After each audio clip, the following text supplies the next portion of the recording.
Hey there team, Oliver from Recharge Physio here, and today I'm going to run you through how to perform a deadlift from the ground safely.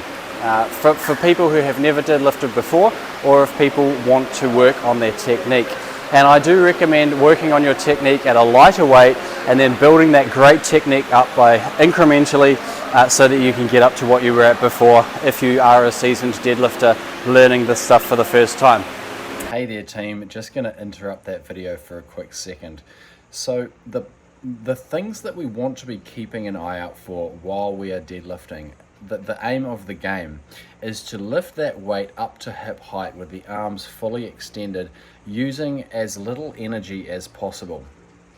And if we use as little energy as possible, then we will be able to put that energy into what we're lifting and lift heavier weights. Now, to minimize the amount of energy that we're using and to minimize the risk of injury, we want that bar to travel from the ground up to its finish position in the most straight line possible. If that bar starts going off to the side, then what we're doing is we're actually putting that huge mass that we're lifting off our center of gravity, and we're going to have a whole lot of imbalanced forces going through our spine. We're going to lose energy and we're going to be more prone to injury.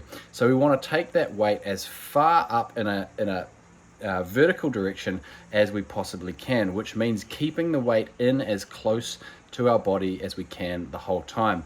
And here's how to do it. The way we're going to do this is by firstly learning how to perform a Romanian deadlift, okay? And what we're doing there is loading the hamstrings rather than loading the low back, okay? So we're going to slightly bend the knees, all right?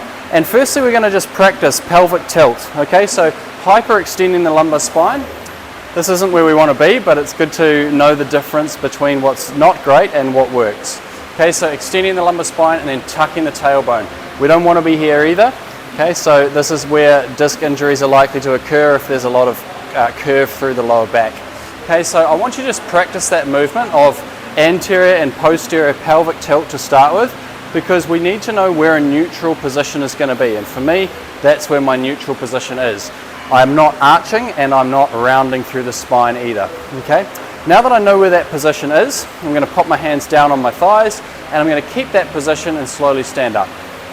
All right, keeping that position, I'm going to slide the hands back down the thighs and come back up.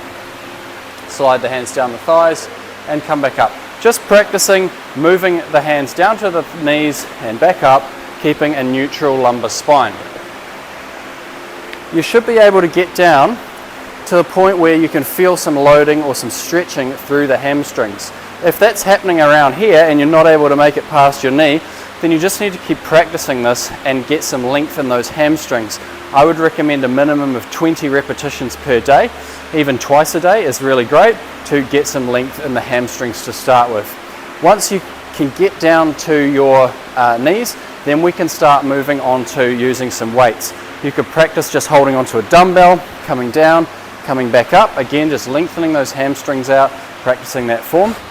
So once you've done that, you're ready for a barbell. So what we're going to do is pop our thumb on the edge of the knurling and then wrap it around the fingers. Okay, that gives us our distance of where we want to be gripping the bar for a deadlift.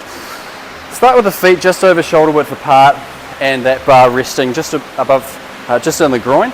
Okay, arms nice and locked out straight. All right, arms always locked out straight with a deadlift.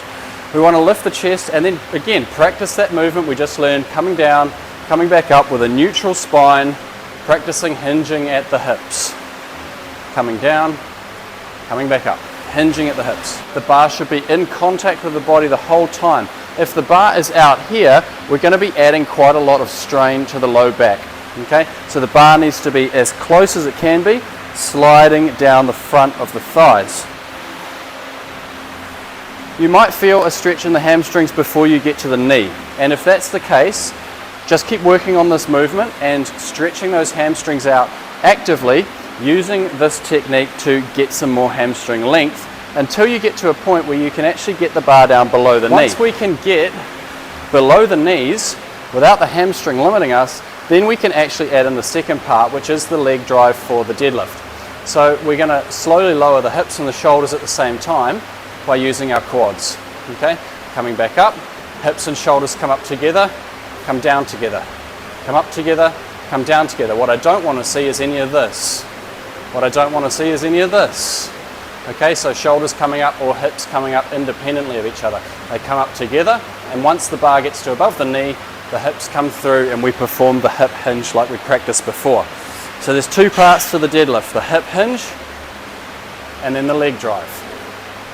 Leg drive, hip hinge. Once you've got that, then you can start moving on to lifting things off the floor. I would recommend that you're able to do 20 reps of reverse deadlifts like this before you move on to lifting weights from the floor. All right, in order to lift the weight from the floor now, we just need to practice how to set up from lifting the weight from the floor. So the way we're going to do that is by placing the middle of our foot underneath the bar, and then same with the opposite side, middle of the foot underneath the bar. If our toes are under the bar, or if we come too far and our heels are nearly under the bar, we're not going to have an equal force going through our foot, and we're going to end up putting a lot of strain on things like the lower back. Okay, so middle of the foot under the bar, and again around just over a shoulder width apart. Once we've got that, there's going to be a small gap of around an inch or two in between the bar and the ankles. And what we're going to do is bend the knees so that we close that gap. Okay, so now I don't have a gap between the bar and my ankle, and this is the starting position for my from the knee down. Okay, from here we're going to lean down, we're going to grab the bar, and notice my back is curved in this position. It's okay because we're not loading it yet. Alright, we're just going to get the position right, thumbs on the edge of the knurling as we discussed before, then wrapping the hands around and the thumbs on the outside of the hands. Okay, now we're going to take some tension out of the add some tension to the system by taking the laxity out of the back. Okay, and the way that we're going to do that is by taking a deep breath in and then pulling back with the lats. So we're pulling back this way as we extend the chest through. And what that's going to do is take the laxity out of all of the joints so that they're loaded nice and equally, and we haven't got anything pulling on the end range of the joint or pulling on any ligaments, creating some undue force through the spine. So, middle of the foot under the bar. Bring the shins forward to just touch the bar, not to move it.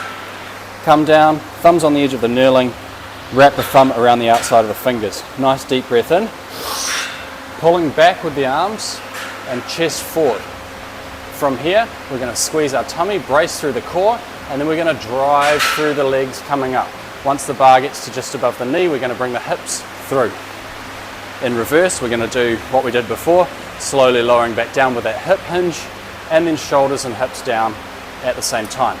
Again, pulling back with the arms, bringing the chest forward, nice deep breath in, bracing the core, pushing with the legs coming up, shoulders and hips come up at the same time, and then from here, hips through. Stay at around 30 kilos with that one until you're feeling really confident, doing about 20 reps of that, and then you can slowly add the weight up and increase your deadlift as you feel comfortable.